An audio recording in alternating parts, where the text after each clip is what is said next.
lenses, and even lore fans will say, why wasn't this in the game? Yeah. And the answer to that is often, well, you guys were going to be curious about it, so this is actually, it's the other way around, we give you more.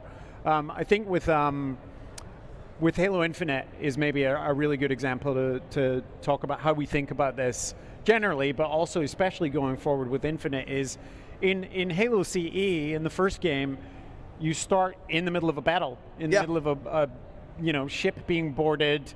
You have no context. Who is the Covenant? Why do they hate me? It's 26th century. Who am I? I'm a green robot. What's going on? Who's the blue lady? And so on and so on. But you get the exposition happens as you go through this adventure, and then by the time you land on the surface of the Halo ring, you have an idea what your job is, what your responsibility is, what your mission is, and you learn more about the mystery of both the Covenant and the spoiler Flood as you go through. But Halo Infinite, we've talked about certainly looking at some legacy gameplay elements and so on. But in terms of story, we want to do that again. We want to stick new players in the middle of a completely fleshed out universe with lots of questions, and the story will set about answering those questions very directly. And the good thing about our core and lore fans is they can come along on that ride because they will have very, very similar questions. Yes. Who's this? What's this guy? Yep. Are you sure it's safe to be in a Pelican? No, it is not safe to be in a Pelican. They're going to crash. That's their deal. And so on. And so as they it's like, how do we make everybody be equally lost? Yeah. And making people curious and then giving them answers is one way to deal with writing a novel, for example, but definitely a screenplay or a game screenplay. So, but I think Infinite is the first, and I think our guy budgeting GPU overhead's going to kill me for this.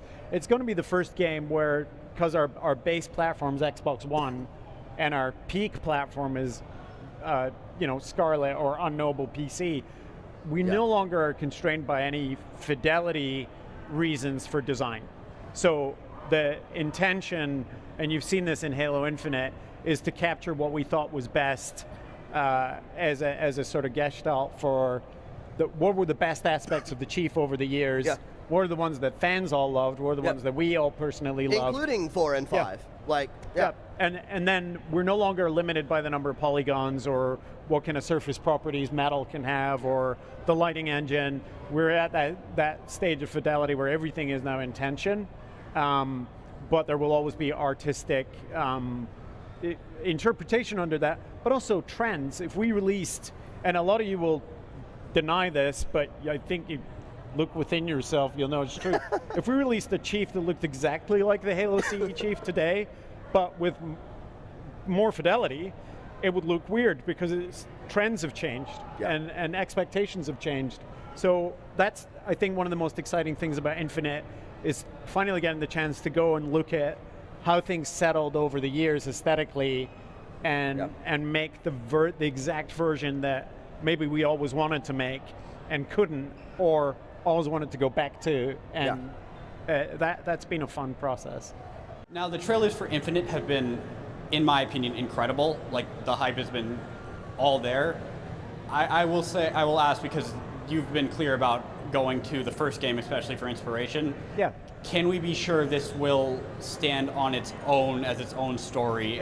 As a story, yeah. The script for that game is, there will be changes, obviously, but the game is, the story is complete.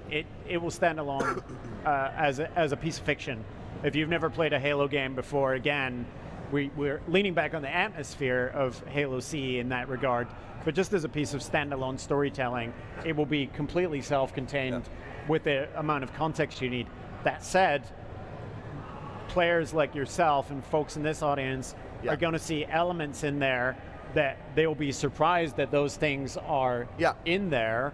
It doesn't forget the rest of the universe, and that includes, up to Halo 5. Yeah. So everything Halo that's 5, happened chronologically is respected and happened, and you'll see elements of that, but we won't require that a new player have to go back and Google that or wiki it. And, and so on. And again, like when you think about the external elements too. Like, oh, we've also talked to, Infinite's launching on a new platform and helping launch a new Xbox for the first time since CE.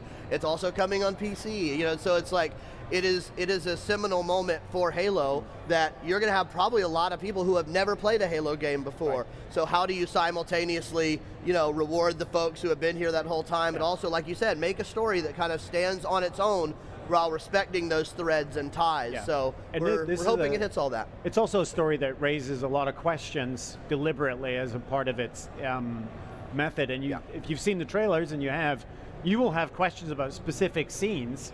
What does that mean? Who is this? Yeah. Where is this going?